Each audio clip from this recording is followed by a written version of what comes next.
Summit Nanotech is a Calgary-based company that makes a technology that strips lithium out of briny water. It's very cool technology, and I've had CEO Amanda Hall on a couple times to talk about it. We're going to talk to her again because Amanda recently won the $1 million Women in Cleantech competition. So congratulations, Amanda, and welcome to the interview. Thanks, Markham. So this is really cool. I mean, who doesn't like to get a check written, a $1 million check? So tell us about the application, the process, the competition, what you had to do to go through to win that $1 million. Sure. It was a 3-year contest. So long. There were 6 competitors, and we all had to set milestone goals every quarter with our Mars mentors. So those are out of the Mars team out of Toronto. And we were measured against those goals that we set every quarter. And they were hard. And we said from the beginning, if your goals don't scare you, they're not hard enough. So that was our mindset as we went through this program. And so after 3 years, the judges, which included Margaret Atwood, which was super cool, they gauged which company went the furthest in the 3-year time period and set the hardest goals and achieved the most. And it turned out that was Summit Nanotech. So very proud to be a recipient of that, especially knowing the blood, sweat, and tears that went into the contest. Well, again, congratulations. I mean, in our previous interviews, I'm always impressed with the entrepreneurship and the development of this technology. It's sorely needed as we, in the energy transition, and we transition to renewables and electric vehicles, and batteries are at the center of it. And we need to have more sustainable sources of lithium. So kudos to you and your team, because I know you've got a team of scientists and engineers and so on working with you.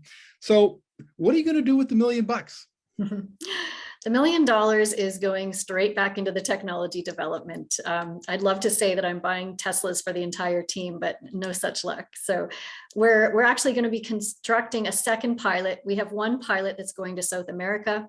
We're constructing a second pilot that's going to the USA.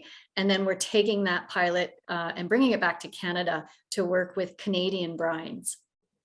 Now, the last time I talked to you, you had come up with a fairly innovative business model in which you actually, if I understand this correctly, and correct me if I'm wrong, but you're doing it almost on a service basis?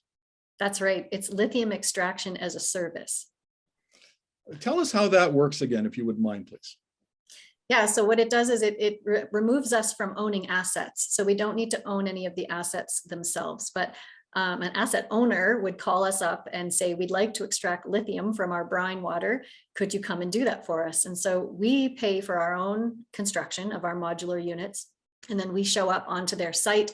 It's plug and play technology. So we just have to take brine straight out of a wellhead, and then we convert that to battery grade lithium in the field. Like, it goes all the way to the end product. And then the customer pays us a tolling fee or an operating fee, and then they get to sell the lithium and make tons of money. Has this win, the Women in Cleantech win, opened any doors for maybe customers, maybe networking within the industry? Yeah, absolutely. So I got a label of a leading female innovator in Canada, which is pretty freaking cool. So when I go out internationally and introduce the company, and they can see that the Canadian government is backing our company and endorsing our company, that's a spectacular position to be in when you're trying to talk to governments in other countries and important decision makers who, setting policy for more sustainable mining practices comes from the top down. And so when you're going government to government, it makes a big difference. Well, give us a timeline for implementation of your business plan. When are you planning to get your equipment and your crews out on site? So our first pilot unit is leaving Calgary in January 2022. And then we have a second one rolling out the door in April. And then we'll start getting revenue after that. We've been pre-revenue up until then. After that, though, we'll have our first paid pilot, and then we scale to demonstration scale, and then commercial after that. So we should have commercial units in the field by 2023, end of 2023.